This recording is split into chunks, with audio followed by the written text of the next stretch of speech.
மனுஷ ரூபேன்னு சொல்லுவாங்க. அந்த தெய்வமே மனுஷனாக வந்து உட்காந்துருக்கிறதா நம்ம ஐயா.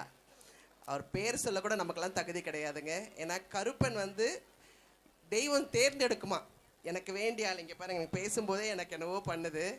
தெய்வம் தேர்ந்தெடுக்குமா, இந்த குழந்தை என்னோட குழந்தை, இந்த குழந்தை மூலயமா நான் நாட்டுக்கு நிறைய விஷயங்கள் பண்ண போகிறேன், நிறைய செய்தி சொல்ல போகிறேன், நிறைய பேருக்குள்ள பிரச்சனைகளுக்கு தீர்வு காண எனக்கு ஒரு குழந்தை தேவை அப்படின்னு தேர்ந்தெடுத்த ஒரு குழந்தை தான் சாமி அவர்கள். அதாவது அழகான ஒரு குடும்பம். அந்த குடும்பத்தில் வந்து எல்லாருமே மகள், மருமகன், பேரன், பேத்தி, குடும்ப சகிதமாக அம்மா எல்லாருமே அழகாக தெய்வம். நீங்கள் பார்த்தீங்கன்னா சிவன், பார்வதி, முருகர் அப்படியே லைனாக பிள்ளையாருன்னு அப்படி உட்காரும்போது ஒரு சந்தோஷம் இருக்கும் தெரியுமா? அந்த மாதிரி ஒரு சந்தோஷத்தை நான் இன்றைக்கி பார்த்தேன்.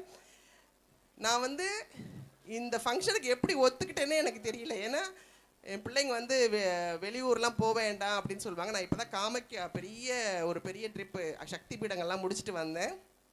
வந்ததுலேருந்து எனக்கு உடம்பு ரொம்பவே முடியல. முந்தா நேற்று கூட நான் வந்து தினகரன் கிட்ட சொன்னேன், எனக்கு தெரியல, என்னால் வர முடியுமான்னு தெரியல, பயமாக இருக்குது, என் பொண்ணு அனுப்புவாளான்னு தெரியலன்னு சொல்லிட்டு கருப்பு கிட்ட போய் நின்னேன். கருப்பா, நான் வரணுமா வர வேண்டாம் நீ தான் முடிவு பண்ணணும். நான் வரணும்னா என்னை நீ ரெடி பண்ணிவிடு, நீ என்னை ரெடி பண்ணினா நான் கிளம்பிடுவேன், யார்கிட்டையும் சொல்லாமல் நான் கிளம்பிடுவேன் அப்படின்னு. இன்றைக்கி நான் என் பிள்ளைங்க கிட்ட கூட சொல்லாமல் நான் இங்கே வந்ததுக்கப்புறம் தான் என் பிள்ளைகிட்ட சொல்கிறேன், நான் நல்லா இருக்கேன், என் கருப்பனை பார்க்க போகிறேன்னுட்டு. ஆனால் இங்கே வந்ததுக்கப்புறம் தான் தெரியுது நீங்கள் எல்லாருமே எவ்வளோ கொடுத்து வச்சவங்க. என் கருப்பு சாமியே இங்கே உட்காந்துக்கிட்டு உங்கள் எல்லாருக்குமே அருள் பாலிக்குதுன்னா நீங்கள்லாம் வந்து வேறு லெவலில் வந்து கடவுள்கிட்ட வந்து புண்ணியம் பண்ணிட்டு வந்திருக்கீங்க. உங்களுக்கு என்ன பிரச்சனையெல்லாம் ஒன்றும் இல்லை, வெறும் ஆசி மட்டும் வழங்கினாலே போதும். ஏன்னா இது தன்னோட பிரச்சனையாக நினச்சி இவர் ஒரு விஷயத்தையுமே நல்லது பண்ணுறாரு. பாருங்கள், அழகாக ஸ்கூலு நிச்சயமாக நம்ம எல்லா குழந்தைகளுக்குமே, நான்லாம் கவர்மெண்ட் ஸ்கூலில் தான் படித்தேன், நிச்சயமாக ஸ்கூல் நமக்கு தேவை. எனக்கு கொடுக்குற காஸ்ட்டில் நான் மட்டும் நல்லா இருந்தால் பத்தும், என் குழந்தைங்க நல்லா இருக்கட்டும், என்னோட சந்ததி நல்லா இருக்கட்டும் நினைக்காம சாமி என்ன நினைக்கிறாரு பாருங்க. என்ன அழகான ஸ்கூல் கட்டி கொடுக்குறாங்க. பத்தாவதுக்கு குடிநீர், எல்லாத்துக்குமே தேவையானது ஒரு குடிநீர். ஏன்னா நான் பார்த்துருக்கேன், நான் திருச்செந்தூர் தொகுதியில் எங்கள் வீட்டுக்காரர் எம்பியாக இருக்கும்போது தண்ணிக்காக அவங்க படுற கஷ்டங்கள்லாம் நமக்கு என்ன பண்ணுறோன்னே தெரியாது. எத்தனை கோடி நமக்கு வந்திருந்தாலும் நிதி ஒதுக்கிடுவாங்க, ஆனால் அதுக்கு பத்தாது, அங்கே கொடுக்கறதுக்குள்ளே காலி ஆகிடும்.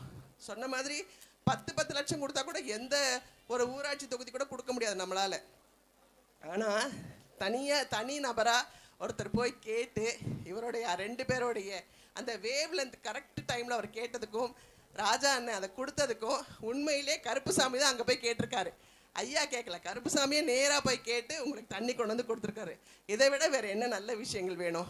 அவ்வளோ அவ்வளோ அவ்வளோ அவ்வளோ அவ்வளோ புண்ணியம் பண்ணியிருக்கேன். ஏன்னா அந்த தேஜஸ் எனக்கு அங்கே பார்த்தோன்னே, கருப்பனை பார்த்த உடனே, எங்கள் வீட்டில் கருப்பு வருவார், நான் வந்து வீட்டில் கதவை திறந்த உடனே கருப்பா வானோன்னு ஜல் ஜல் ஜல்னு உள்ளே வருவார்.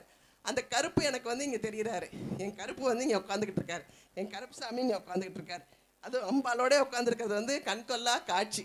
உண்மையிலேயே நீங்கள் எல்லாருமே புண்ணியம் பண்ணவங்க. உங்கள் வாழ்க்கையில் நம்ம எல்லாரோட வாழ்க்கையும் இங்கே ஒரு முறை வந்து அவருடைய காலை நமஸ்காரம் பண்ணாலே நம்ம வாழ்க்கை வந்து மேன்மேலும் சிறப்பாக இருக்குன்ற எனக்கே ஒரு பெரிய நம்பிக்கையே வந்துருச்சு. ரொம்ப அழகாக பேசினார் கருப்பு. வேறு யாரும் இல்லை, சிவன், விஷ்ணு, பிரம்மான்னு சொல்லிட்டு அழகாக திருசர் வந்து பியூட்டிஃபுல்லான ஒரு விளக்க உரை கொடுத்துருந்தீங்க. உண்மையிலே நம்ம தான் வந்து அதை வந்து பயமுறுத்தி வச்சுருக்கோம். கருப்புன்னா வந்து அவருக்கு அதை பண்ணணும் இதை பண்ணணும்னு சொல்லி பயமுறுத்தி வச்சுருக்கோம். ஆனால் இந்த கருப்பர் வந்து சைவம், வெஜிடேரியன் சொன்னாங்க. அவ்வளோ நல்லா இருந்துச்சு கேட்கவே. நிறைய விஷயங்கள் இந்த மாதிரி. அதே மாதிரி நான் முதல்ல வருசநாடு போய் நான் பார்த்துருக்கேன். நான் வந்து சென்னையிலே பிறந்து வளர்ந்ததுனால எனக்கு புதுசாக இருந்தது. கல்யாணம் பண்ணதுக்கப்புறம் கூட்டிகிட்டு போனாங்க வருசநாட்டுக்கு. என்ன அப்படியா பாருங்கள், எனக்கு அது வந்து ரொம்ப புதுமையாக இருந்துச்சு. அந்த ஆலமரத்துக்கு அடியில் அவர் வந்து இவ்வளோ பேண்ட்டை போட்டுட்டு வந்து சாட்டை அடிச்சுட்டே வந்து பயங்கரமாக சொல்லிகிட்டு இருந்தார். எனக்கெல்லாம் புதுமையாக இருந்துச்சு. ஆனால் போக போக போக காலகட்டத்தில் ஆஹா இதுதான்டா தெய்வம், துடியுள்ள தெய்வம்னு சொல்லுவாங்களே, நீங்கள் சொன்ன உடனே கேட்குற தெய்வம் யாருன்னா என் கருப்பு தான். என் கருப்பு வந்து வேறு லெவல், கூப்பிட்ட உடனே வந்துடும். இப்போ கருப்பே உங்களுக்கு தெய்வமாக இந்த புளியாறையில் உட்காந்துருக்குது. நான் வர்றதுக்கு முன்னாடி தென்காசி சொன்னாங்க, ஓகேண்ணே.